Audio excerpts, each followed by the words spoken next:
सभी श्रद्धालु प्रेमी भक्तों को जय श्री राधे राधे, जय श्री सीताराम। आज मेरे मन में एक विचार उत्पन्न हुआ। कलयुग में पापों का हरण करने वाली, मुक्ति प्रदान करने वाली भगवती भागीरथी देव सरिता पुण्य तोया गंगा जी के विषय में कुछ प्रकाश डाला जाए। ब्रह्मर्षि वाल्मीकि जी ने अपने आदि काव्य रामायण में वर्णन किया कि गंगा, जिनको हम एक रूप में जानते हैं, उनकी इस पृथ्वी पर मर्त्यलोक में 7 धाराएं हैं और शास्त्रों के मत के अनुसार इन 7 सरिताओं को भगवती गंगा का ही नाम दिया गया है। जिस समय महाराज सगर के पुत्रों ने महात्मा कपिल का अपमान किया तो वे जल करके भस्म हो गए। ये बात आप सभी भक्तजन जानते हैं। भागीरथ ने तपस्या की, भगवती गंगा इस भूलोक में आने के लिए तैयार हुई,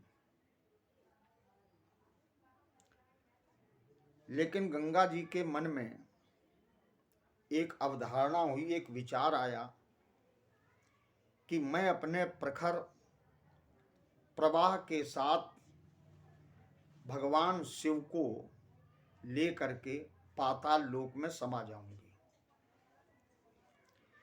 यह गंगा जी के मन में विचार उत्पन्न हुआ। इसका वाल्मीकि जी महाराज ने प्रमाण भी दिया है। अचिंत्यंत सा देवी गंगा परम दुर्धरा, विशाम्यहम ही पातालम स्रोतम सा शुद्धयम शंकरा। तो जब गंगा जी ने विचार किया कि मैं भगवान शिव को लेके पाताल लोक में ही समाहित हो जाऊंगी, तो शुद्ध अंतःकरण वाले भगवान शंकर इस बात को जान गए। जैसे ही भगवती गंगा आकाश से कैलाश के उत्तुंग श्रृंग पर विराजमान भगवान शंकर के जटाओं में आई, तो भगवती गंगा के इस अहंकार को दूर करने के लिए भगवान शिव ने हिमालय के समान अपनी जटाओं का विस्तार किया। भगवती गंगा उसी में समाहित हो गईं और वो उसी में बहुत वर्षों तक चक्कर लगाती रहीं, लेकिन शिव की जटाओं के बाहर निकलने का उन्हें तनिक भी कहीं से भी अवसर प्राप्त नहीं हुआ। तब भागीरथ जी ने पुनः भगवान शंकर की 1 संवत्सर तपस्या की। भगवान शिव प्रसन्न हुए। भगवान शिव ने एक जटा के माध्यम से एक जटा को जब हटाया, ये प्रमाण अन्य ग्रंथों में मिलता है कि एक जटा के माध्यम से गंगा को उन्होंने भागीरथ के लिए बंधन से मुक्त किया। लेकिन ब्रह्मर्षि वाल्मीकि जी अपने आदि काव्य में वर्णन करते हैं, जब गंगा जी को मार्ग नहीं मिला, तब भागीरथ जी ने शिव की आराधना की और उन्हें प्रसन्न किया। तब शिव जी ने गंगा जी को विंध्य सरोवर में छोड़ दिया और जिस समय उन्होंने छोड़ा उस समय भगवती गंगा की 7 धाराएं विंध्य सरोवर में जाते ही, मृत्यलोक में आते ही भगवान शिव के जटाओं से निस्सृत होते ही भगवती गंगा की 7 धाराएं उत्पन्न हो गईं, जिसमें पहली धारा है ह्लादनी, दूसरी है पावनी और तीसरी है नलिनी। ये 3 धाराएं पूर्व दिशा की ओर अलग अलग सरिताओं के रूप में बहीं। 3 धाराएं पश्चिम की ओर बहीं। इनके नाम हैं सुचक्षु, दूसरी का नाम सीता और तीसरी का नाम महानदी सिंधु। इनका बहाव पश्चिम दिशा की ओर है। और 7वीं जो धारा थी वो भागीरथ के रथ के पीछे पीछे चली। इसका भी प्रमाण वाल्मीकि रामायण में है। ह्लादनी पावनी चैव नलिनी च तथैव च त्रिसन्न प्राचीदशम जगमु गंगा शिव जला शुभा। इनका जो जल है वो शिव माने कल्याणकारी है, मंगल करता है।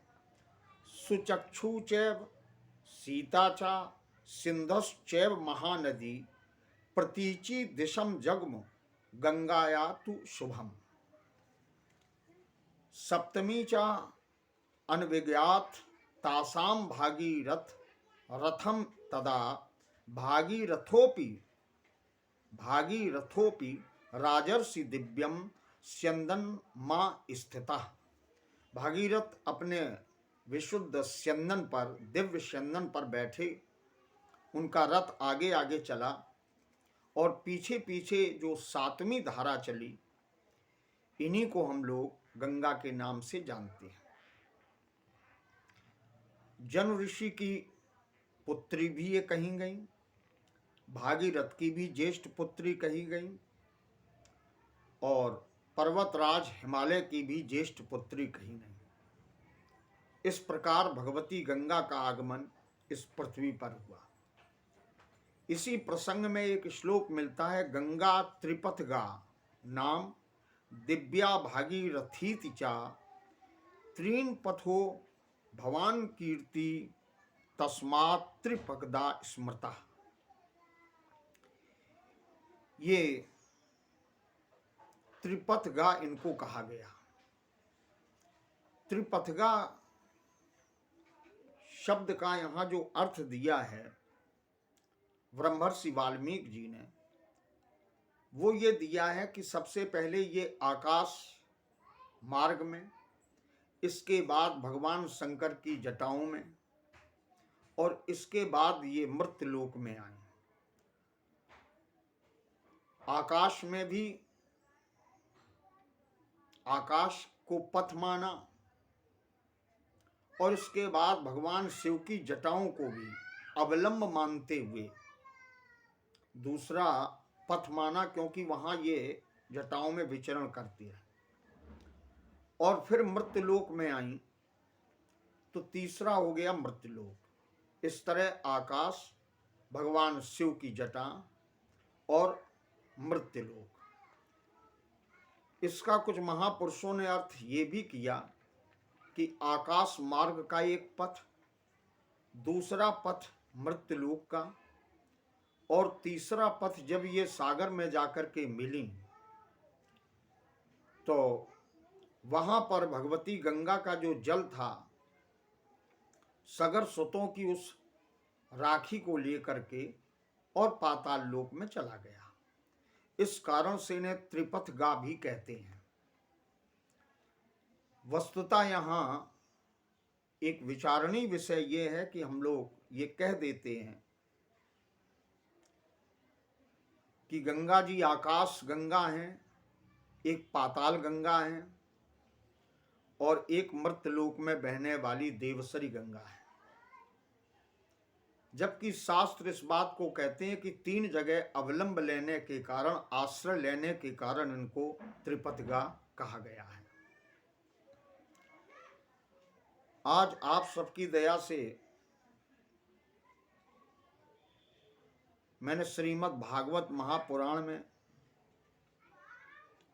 एवं ब्रह्मर्षि वाल्मीकि जी के काव्य में और महाभारत के कर्ण पर्व में बहुत मनोयोग के साथ ये खोजना चाहा कि मिथिला में जो धनुष टूटा, क्या वास्तव में ब्रह्मर्षि दधीच की अस्थियों का ही बना हुआ था। तो मुझे इस प्रकार का कोई प्रमाण प्राप्त नहीं हुआ।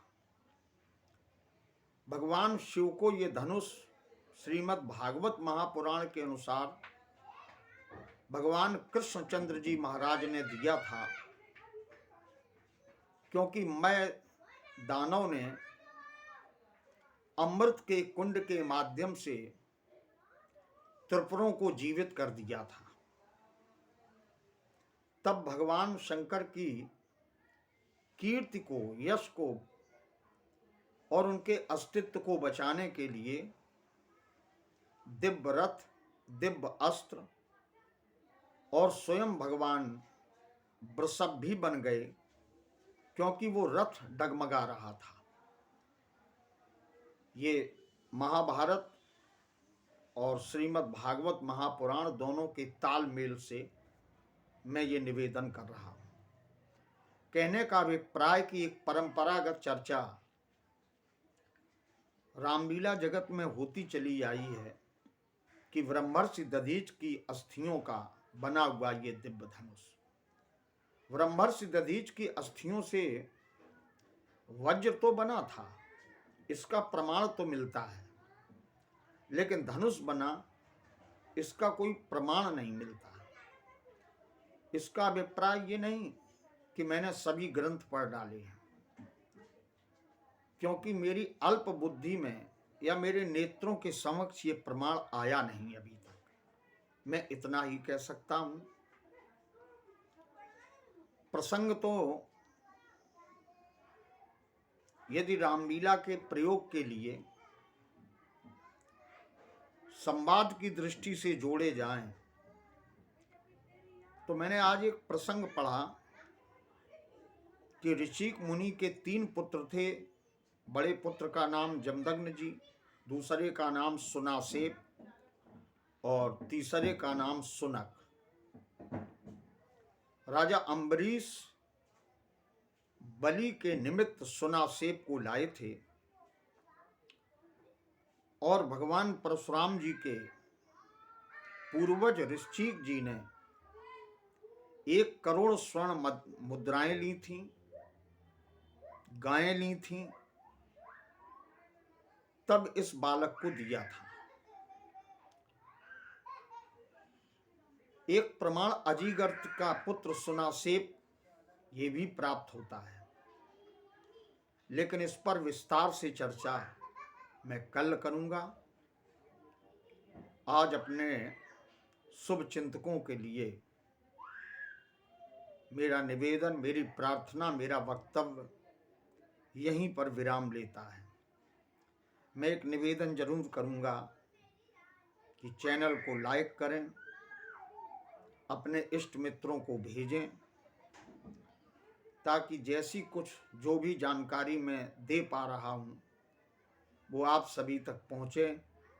आपकी शुभकामनाएं, आपकी आशीर्वचनावली मुझे संबल प्रदान करेगी। चैनल को सब्सक्राइब भी करें और इसी प्रकार से आपका सहयोग हमें ऊर्जा प्रदान करता रहेगा। इस आशा के साथ सभी को जय श्री सीताराम, जय श्री राधेश्याम।